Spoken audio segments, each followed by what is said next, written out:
Now I find myself the manager of a prize fighter, and you're under arrest for murder. Oh yes. This is gonna be good. Hey everyone, Pushing Up Roses here, and welcome to a very special episode of That Time on Murder, She Wrote. This one has it all: a complicated story, gratuitous fight scenes, and Jerry Orbach sporting that classic Jerry Orbach demeanor. We're talking cameos for days. We'll also be seeing Adam West, Ernest Borgnine, and LeVar Burton. Special appearance by LeVar Burton's Flat Top. It's also an extra long episode, so I hope you're ready for all this jelly. Jerry Orbach plays Harry Mcgraw, a recurring hard-boiled detective who actually had one season of his own show called The Law and Harry Mcgraw. He usually pops into an episode because he's gotten himself in trouble and needs the help of the lovely J.B. Fletcher. In this one, titled Death Takes a Dive, he finds himself the manager of a prize fighter named the Blaster. Here he cheers him on. Jessica also watches, and I think her face kinda says it all when it comes to boxing. As the training escalates, the boxer fighting with Blaster starts throwing out insults. You're a tub of turkey fat. Wow, okay. At first I thought he said you're as tough as turkey fat, but nope, he just called Blaster a tub of turkey fat. What is this, Monkey Island inspired insult boxing? It doesn't even rhyme. You look like a postage stamp. Well, you fight like a dairy farmer. Blaster gets tired of this guy's shit and starts wailing on him, knocking him out. What's the matter with you, huh? He called me a tub of turkey fat. Harry is all like, fighters, am I right? After the practice match, Harry takes Jess out for a drink. She is none too pleased to find out that he drug her all the way out to Boston to ask if she'll invest in Blaster. In the form of one of many montages, Harry explains that he had taken a job to find some mob boss's daughter and was paid $5,000 up front. Turns out the girl was just out with her boyfriend, and when she returned, the guy demanded his money back, which Harry had already spent. He tries to hit up a friend for an owed favor, only to find him a little under the weather. His friend didn't leave him any money, but he did leave him a contract for a prize fighter. Meanwhile, the owner of the gym, Cosmo Ponzini, is trying to kick out a reporter named Dave Robinson for trying to dig up dirt on the gym's promoter, Wade Talmadge. I apologize for the info dump, but there are a lot of characters in this episode. After yelling "No women's" to the female reporter, he kicks them out of the gym. Leo, Tony, show these to the door. Yeah, quit trekking around my gym and get back to the bridge.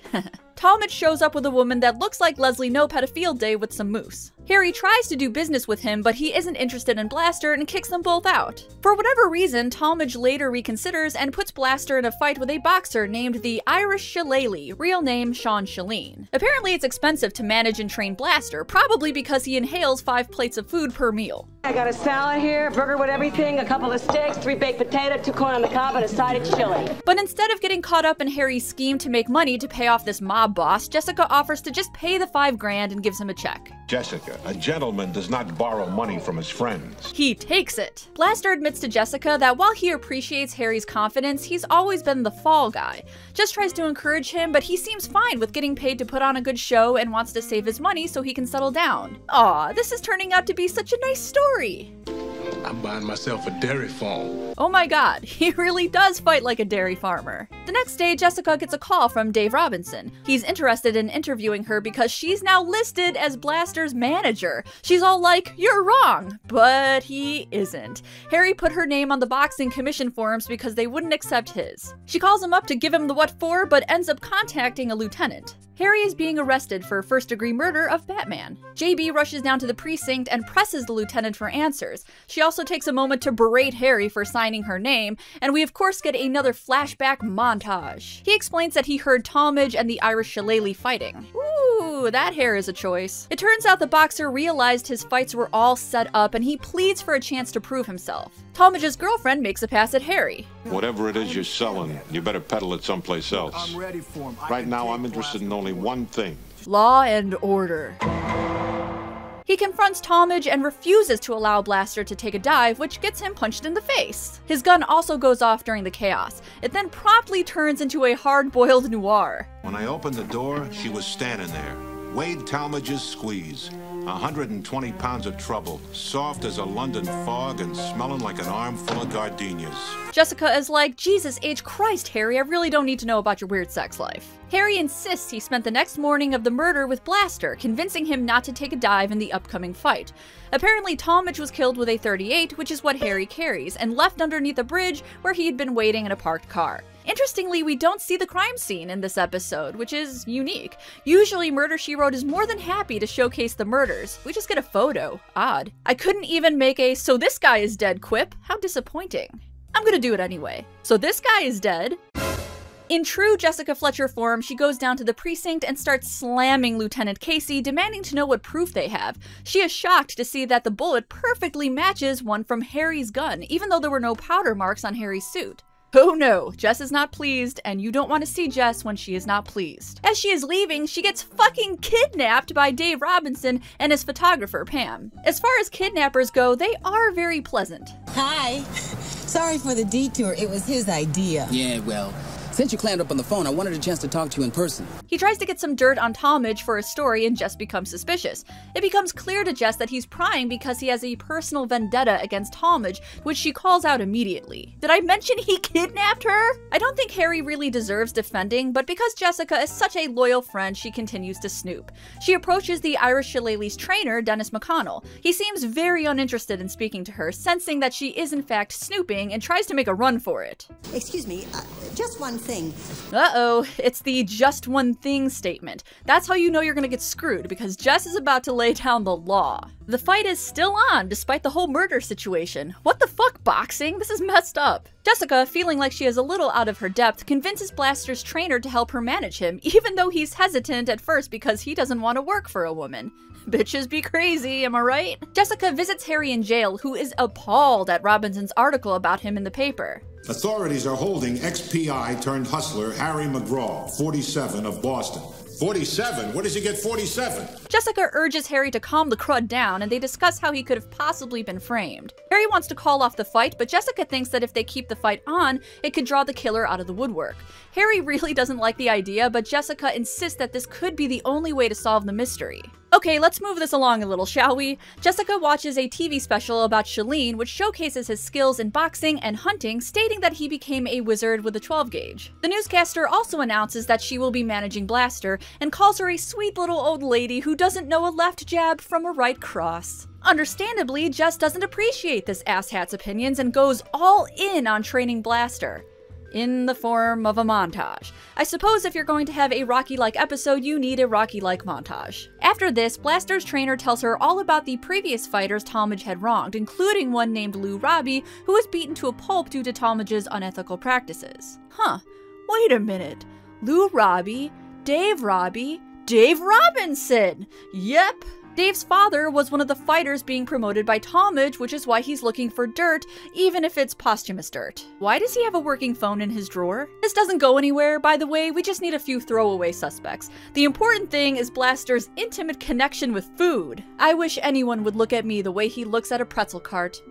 Jess comes to the conclusion that Harry's gun must have been taken while he was playing bedsheet bingo with Talmadge's girlfriend, Lois. While they are brainstorming, a deflated Lieutenant Casey comes in and admits that the morning of the murder, a call was made to Talmadge from Ponzini's gym. This apparently proves that Harry was framed. I'm not sure how it proves it, but who cares? This is Murder, She Wrote, not a Raymond Chandler novel. Ponzini, that barf bag. What a wordsmith. The three of them are ready to bust into the gym and lay the smack down, but Jess eloquently suggests that they should let her go instead. They tell her it's too dangerous, but Blaster will be escorting her. This is the look of confidence, my friends. Or insanity, not sure which. They head down to the gym and grill Ponzini. She presses him about his whereabouts during the murder, and at first he's resistant. To get him to talk, Jessica uses the underused art of passive aggression. I'm sure that you have nothing to hide in Mr. Talmadge's murder. This spurs him, and he starts rattling off the names of all of those who were still in the gym the morning of the murder. He lists the usual suspects like Dennis and the Irish Shillelagh. Visibly irritated, he demands to know if she has any other questions. Well, just one more thing. Your eyebrows. Are they glued on? Mr. McConnell gets all up in Jess's business, accusing her of being nosy, and Blaster tries to defend her honor. Shillelagh takes a swing at Blaster, only to get punched in the face. He goes down like a sack of potatoes. They grill him down at the precinct, and he admits that his trainer, McConnell, made the call to some woman that he couldn't identify. Jess knows who it is, of course. 120 pounds of trouble and soft like smog or something. I also think I know who the lady is. Lois Ames. Lois? You're nuts. She's crazy about me. Ha! Oh, honey, no. Jessica needs more information, so one last visit to LeVar Burton. My god, look at that sandwich. It's as tall as his hair. Robinson is certain Jess is there to accuse him of murdering Talmadge, revenge for causing his father permanent brain damage, but Jess insists that isn't why she's there. I don't believe that you're the killer type. With a gun or with this? this sandwich. While I'm glad to see LeVar again, the conversation really doesn't go anywhere. As she's leaving, Robinson turns on football and the announcer mentions a shotgun formation. Shotgun.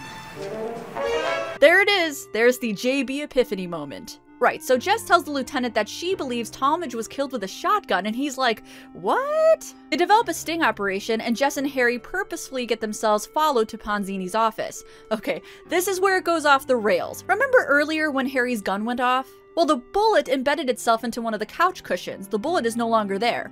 Why? Because somebody planted the bullet in a shotgun shell. Why? Because the killer is the Irish Shillelagh. Jess had recalled the TV special that showcased his fighting and shotgun skills. Shalene, having seen this previous kerfuffle, took the slug and planted it in a shotgun shell. I'm not sure how realistic this is, but Jess claims doing this would not have thrown off the ballistics report. It would appear to have been fired by Harry's .38. Shalene walks in with his gun, confessing that he did kill Talmadge. He was afraid that he would end up like Lou Robbie because he was being forced to dump fights, so for him it was either kill Talmadge or be killed. He gets arrested, Blaster goes on to become a gentleman farmer, and Harry pays Jessica back. It's a happy ending, sort of. Jess asks where he got the money, and he tells her that he told a television producer that he single-handedly caught the murderer and struck a deal. Jess is like, oh you. Wow, what a terrible ending. No women allowed across the board. I'm gonna kill that man.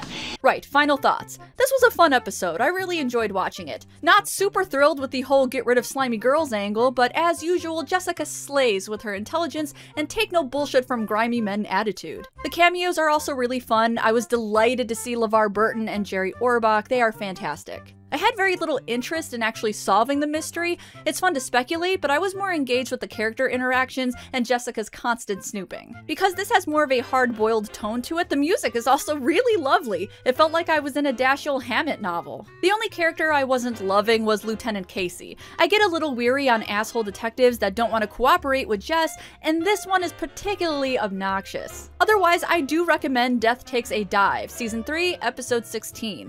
If you have a suggestion for a Murder, She Wrote episode you'd love to see me cover, then leave a comment. Until next time, happy sleuthing. Hey everyone, thank you so much for watching my review on Death Takes a Dive. If you're interested in more Murder, She Wrote related content, then you must subscribe to my channel because it is slowly evolving into a Jessica Fletcher fan page. If you liked this video, please consider sharing it, liking it, retweeting it, pinning it on Pinterest, whatever it takes to keep fighting the almighty YouTube algorithm. If you would like to support me more directly, then I do have a Patreon campaign. I'd be broke without it! Everything you need to know is in the description, and as always, I'll see you in the next one.